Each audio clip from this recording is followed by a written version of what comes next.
jaajëfal di masawu mouvement Y'en a marre ndax mouvement Y'en a marre aujourd'hui ci Sénégal ci Afrique ci xeex yi nga xamante ni xeex nañ ko ngir dëgëral démocratie état de droit ci Sénégal ak Afrique soo ko seetee mouvement Y'en a marre institution la bu inspiré ay mouvement ci Sénégal inspiré ay mouvement ci sous-région bi inspiré ay mouvement ci Afrique yàgg naa di wax képp kuy déglu sama communication ma koy répéter su ngeen jëlee réew bu mel ni Sénégal les 5 dernières années les luttes politiques sociales démocratiques citoyennes coow mën na bëri 300 partis politiques 400 partis politiques 600 partis politiques 600 leaders 600 prétentieux de tout ce que vous voulez remplis de tout ce que nous sommes dans cette classe politique. Mais les vraies luttes qui intéressent le peuple, les luttes politiques, démocratiques, électorales, je dis les luttes sociales dans ce pays, les luttes démocratiques dans ce pays, les luttes citoyennes dans ce pays. Où sont les syndicats, les centrales syndicales? Citoyens yi bu ñu jaaxlee fan la ñuy dem Y'en a marre frappe. Où sont les centrales syndicales? ñi am ay revendications démocratiques dans ce pays suñu jaaxlee fan la ñuy dem bu jëkkoon c'était les partis politiques de gauche qui portaient les luttes sociales, qui portaient les luttes démocratiques. bu ñu jaaxlee fan la ñuy dem Y'en a marre frappe ñoo lank ak mouvement yu mel noonu institution yu mel nii est-ce que am nañu droit ñu seetaan leen complot bi nga xamante ni moo faagaagaloon Karim Wade faagaagal Khalifa Sall dal ci Ousmane Sonko au mois de mars ce même complot rouleau compresseur boobu ñu doxal ko pour atteindre le mouvement Y'en a marre ñun ñëpp ci kër lañu bokk ñëpp ci kër lañu bokk ñun ñëpp peut-être am na église bu ñuy jullee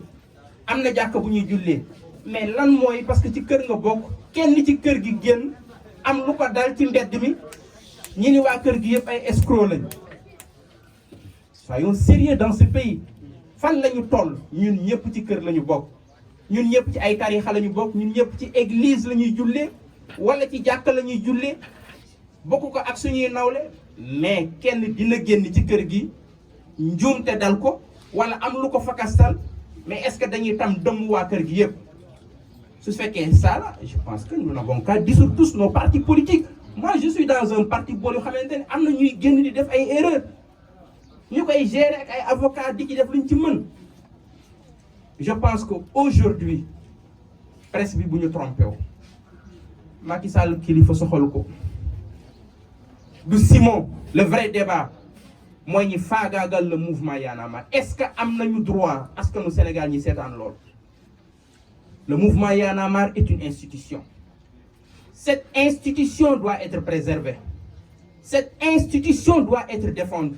Nous en avons besoin. La jeunesse africaine en a besoin. Monsieur Macky Sall lui-même en aura besoin dans les années à venir.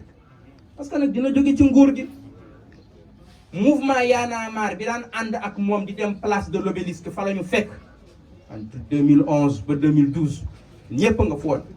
Monsieur Macky Sall keroog ba muy gàddu mbasangam nga di ñëw place de l'Obélisque fa la ñu fekk bi muy ñëw fii fa la ñu fekk suba dina jóge ci nguur te li ma wóor li ma xam ci valeur mouvement Y'en a marre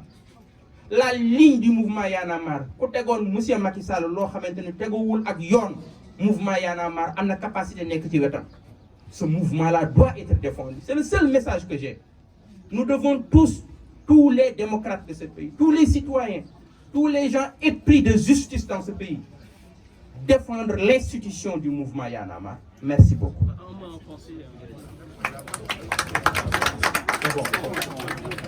Je pense que li ma jiitu ci micro bi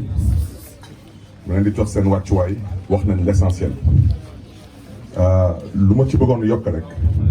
mooy suma teewaay fii mooy pour apporter mon soutien à un mouvement que j'ai vu naître, un mouvement que j'ai vu contribuer à la consolidation des acquis démocratiques dans ce pays, un mouvement que j'ai vu contribuer à l'éveil des consciences. Mouvement boobu naam dëgg la am na ñu ko créé naam dëgg la am na ñu koy animé dama ne suma baat ci kaw képp kuy bañkat Sénégal tu es un Y'en a marriste kon nag lii du mbiru Y'en a marre kese. Je veux mettre l'accent sur une chose wax nañ ko déjà nee nañu affaire wu député bi moo waral lii waaw mais kon nañ ñuy wax ci mooy lan mooy ñu namm instruction man justice wax dëgg yàlla damaa dem ba doon magistrat tellement dama am jaar-jaar ak ñoom képp kuy viser instruction mooy déjà juróom benn weer jàppal ni dañ koy tëdd parce que ñoom am nañ juróom benn weer pour woo la nu muy doxee nag dañ lay bàyyi nga tëdd sa kaso juróom benn weer su desee ay ñaar ñetti fen balaa juróom benn weer yooyu mët ñu woo la génn la ci kaso bi présenter le juge d'instruction mu ne la sa tur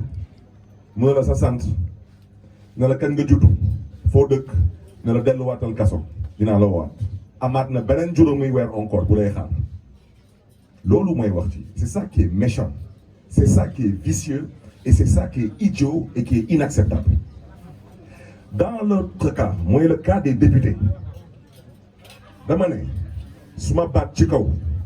dans le cas des députés man mii j'ai été député xam naa luy procédure levée d'immunité parlementaire ci cas député yi c'est du flagrant délit fii amul procédure levée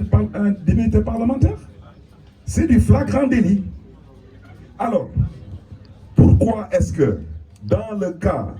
de nos amis de Y'en a marre, Simon et Kilifeu, à qui nous réitérons notre amitié et notre soutien, il y a une vidéo et on nous parle ici d'instruction. Fii lan lañ fi instruire amul benn doomu réew mi bu fi porter plainte ni contre Simon ni contre Kilifeu lan lañ fi instruire ñaari nit nekk ci oto wax ñu filmer ñëpp teg seen bët mais loolu c'est du flagrant délit yëpp leen ko flagrant délit ñu atte ko wante yéen lu ngeen di ci wut xam nañ ko mooy da ngeen bëgg a noot askan wi en quoi faisant en cherchant à museler deux leaders d'opinion dans ce pays qui sont forgés et qui ont contribué à ce que ce pays est devenu aujourd'hui en termes de prise de conscience citoyenne. Dama ne instruction dans le cas de Kilifeu et de Simon, c'est une prise d'otage.